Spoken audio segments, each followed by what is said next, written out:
Halo, selamat datang kembali di channel United Identity, channelnya fans Manchester United yang selalu berpikir logis dan sistematis.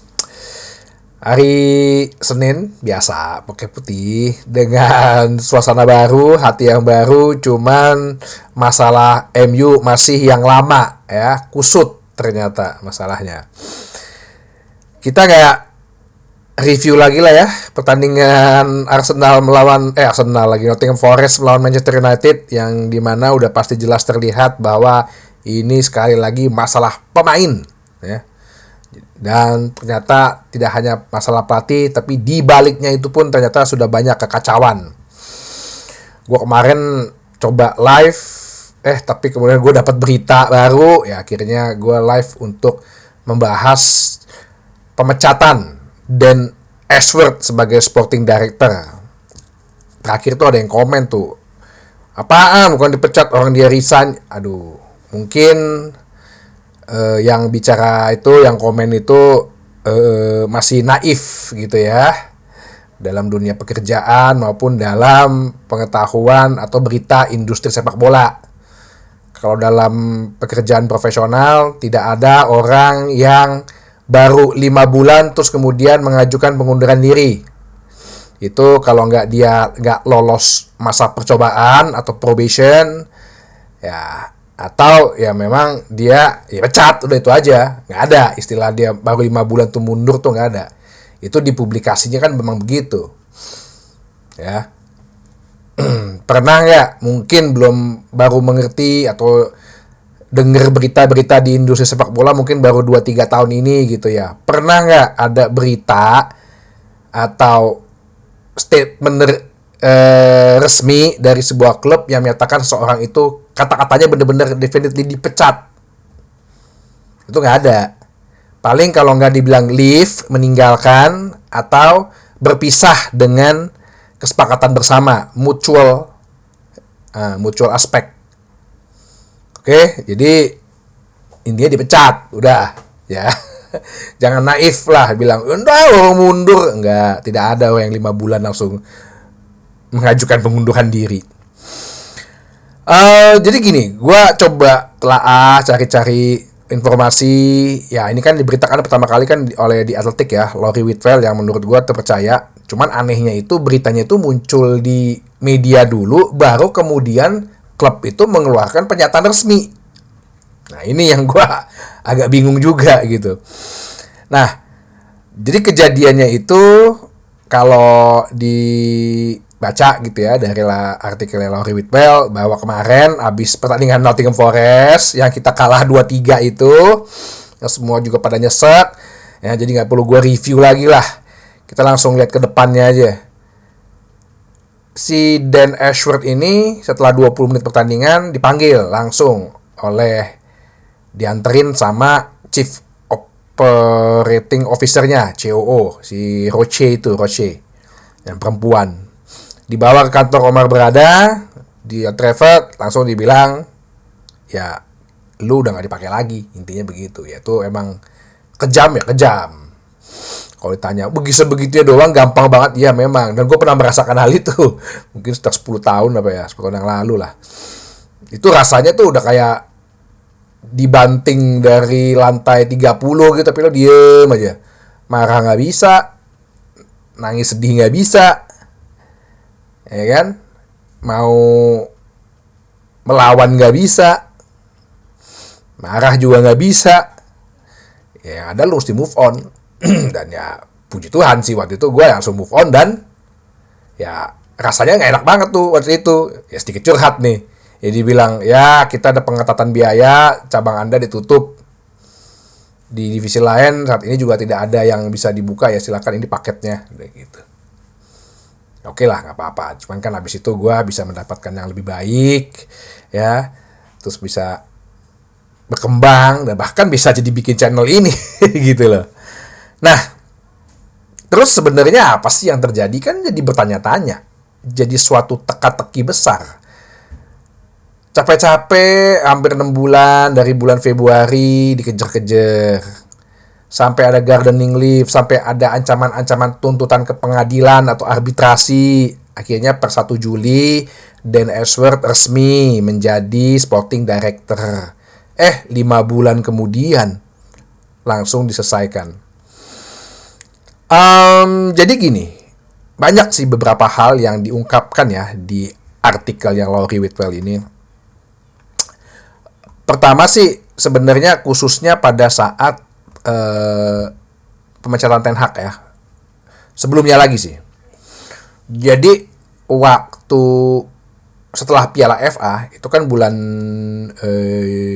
Juni ya, awal Juni ya. Terus 1 bulan kemudian si Ashworth itu bergabung. Di situ suasana tidak clear ya. Jadi tidak clear dalam arti Dan Ashworth ini nggak memberikan suatu kepastian. Apakah akan ada perpanjangan, terus apakah akan ada pemecatan, terus calon penggantinya juga siapa kalau dipecat saat habis kita menang Piala FA itu. Terus Dan Ashworth sih sebetulnya akhirnya setelah beberapa kandidat juga nggak ada, dia juga ada satu orang yang ya udah deh kita perpanjang aja Ten Hag ini. Ya, plus dengan Omar Berada pun menyetujuinya. Oke, semua akhirnya dengan keputusan itu setuju. Tapi terhadap pemecatan Ten Hag itu pun dia juga ikut andil. Ya bisa aja dia bilang, oh ya ternyata setelah 3 bulan nih orang nggak berkembang, padahal dikasih kesempatan. Oke, terjadilah pemecatan itu. Nah, saat-saat sebelum Ten Hag itu dipecat, pasti kan lo harus memilih calon pengganti dong. Nah, si Dan Ashworth ini kan sebagai sporting director. Ya, seharusnya dia mengetahui siapa sih yang cocok, siapa sih yang bisa, siapa sih yang punya visi. Akhirnya dia memberikanlah nama-nama itu, dia presentasi lah. Depan Sir Jim Ratcliffe, depan para petinggi Neos, mengatakan, ya ini calonnya Marco Silva dari Fulham. Ini disebut di dalam artikelnya Laurie Whitwell. Thomas Frank dari Brentford. Bahkan dia sebut Graham Potter. Yang dia bilang, ya kalau misalnya Ten Hag dipecat, Graham Potter dulu lah interimnya. Ya sampai ada nama yang namanya Gareth Southgate. Lah, ini kan nama-nama nggak usah seorang petinggi Ineos gitu loh.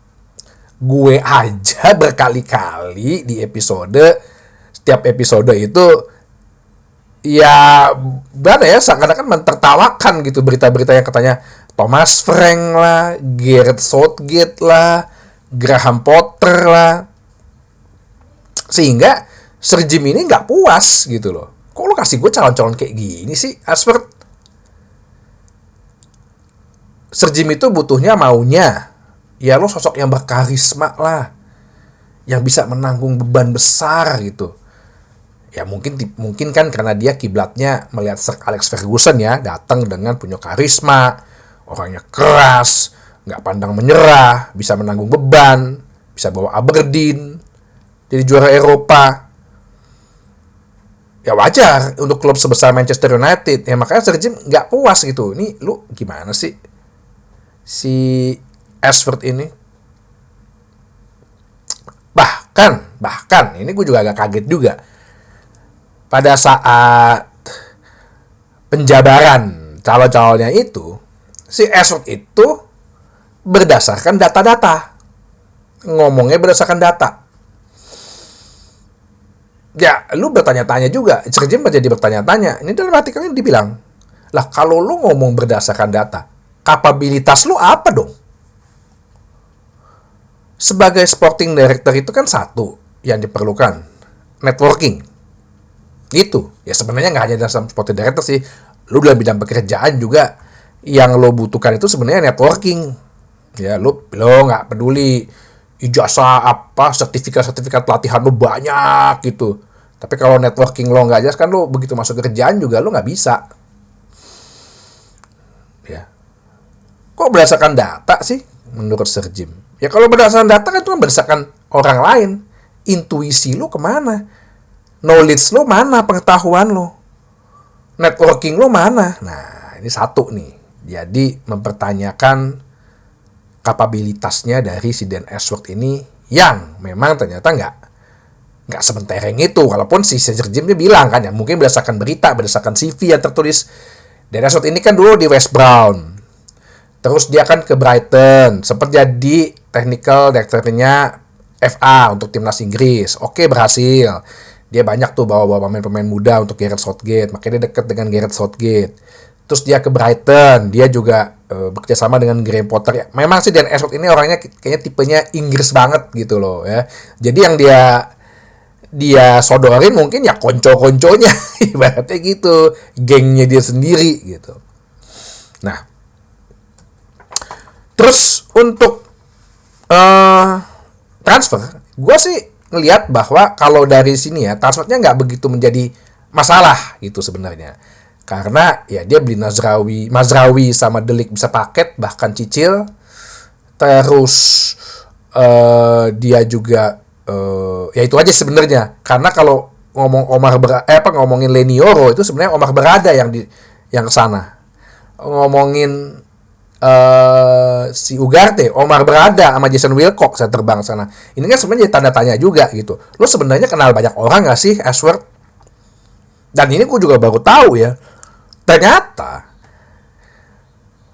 pembelian Joshua Zirkzee itu sebenarnya ambisinya dia sendiri, karena Joshua Zirkzee menurut artikel ini adalah dulu incerannya Newcastle, inceran dia waktu di Newcastle. Mungkin cocok ya kalau main di Newcastle ya Joshua Zirkzee ya, gayanya Inggris banget kan, dengan Eddie Howe, dia pemain tinggi, bisa main bola-bola atas, jadi pemantul ala-ala Fellaini lah.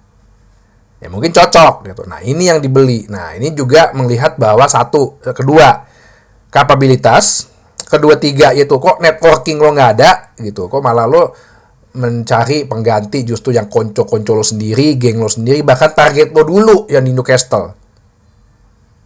Yang sebenarnya mungkin lo harus tanda tanya juga. Sebenarnya cocok nggak sih Joshua Zirkzee di Manchester United? Nah, itu. Terus yang kemudian adalah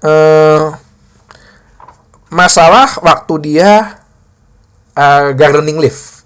Ternyata dia itu waktu pas dia gardening leave, seharusnya kan dia belum in charge ya. Dia tuh ternyata udah banyak ngomong kemana-mana. Ya ke beberapa orang, ke networknya.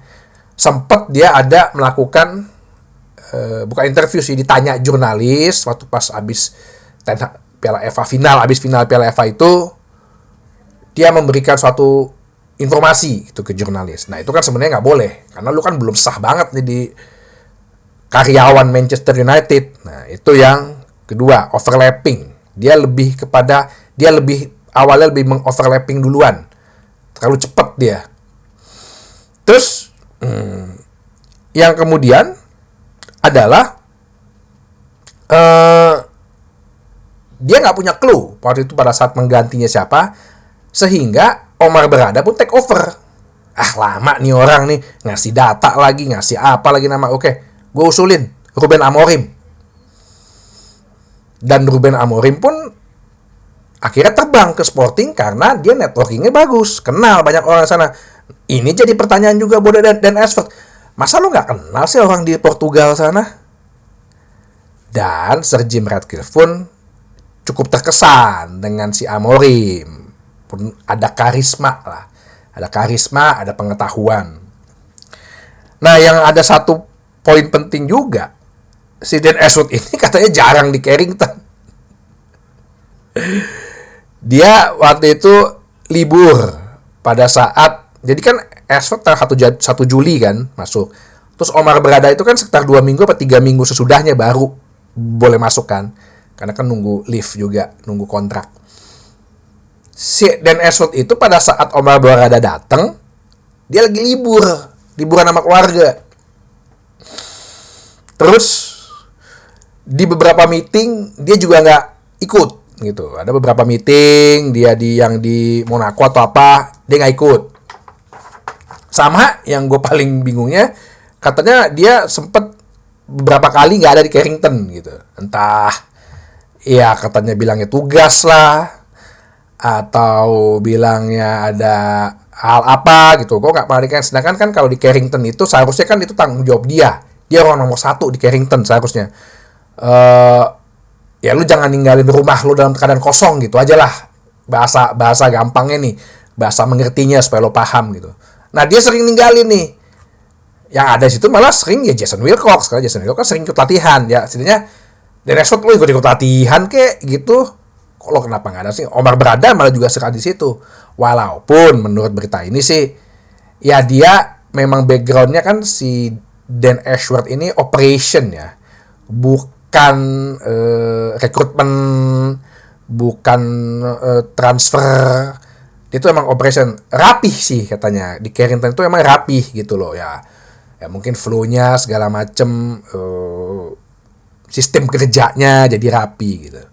Tapi kalau dia jarang masuk juga sih ya menurut gua agak kurang ajar juga gitu loh. Nah, ya ini sih menjadi terkuak ya. Cuman bukannya akhirnya kita mencari-cari kesalahan. Ya, pelajaran yang dipetik di sini kan bahwa sekali lagi gue bilang sepak bola yang bagus, klub yang bagus itu pasti semuanya itu bagus. Bukan hanya mentok karena masalah pelatih. Pak pecat, enggak, pasti di balik, gue udah bilang berkali-kali, ini pasti di balik behanya ini pasti ada sesuatu kekacauan nih, ada sesuatu yang nggak beres nih, pasti outputnya pun jadi jelek, yang keluar pun hasilnya jadi jelek, ya prosesnya aja nggak bener. Ya semoga sih akan menjadi pelajaran penting banget. Tapi satu hal ya adalah bahwa Sir Jim juga termasuk yang kejam gitu ya. Dia ngeliat kapabilitas, jadi 73 tahun mungkin dia pikir ya gue gerak cepet aja lah gitu loh, nggak perlu lama-lama. Mungkin ya ya walaupun gue kepercayaan sama Ineos sih gue juga masih tetap 50% ya. Ya lo yang ngerekrut gitu loh, masa lo nggak due diligence dulu sih tuh orang gitu. Nah yang kedua, gue nggak, ya tadi itu sih berpikir ya lu jangan cuman tegas ke eksekutif. Oke lah, eksekutif dipenggal, sikat, mungkin sebagai apa ya, signal juga buat pemain-pemain. Ini eksekutif aja bisa gue sikat, bisa gue penggal. Lu pemain jangan macem-macem. Nah semoga pemain-pemain Manchester United sadar. Penggal, udah, keluarin, jual, taruh cadangan, taruh transfer list. Itu yang kita mau. Oke? Sampai ketemu lagi di bahasan berikutnya di channel United Identity, channelnya fans Manchester United yang selalu berpikir logis dan sistematis. Terima kasih.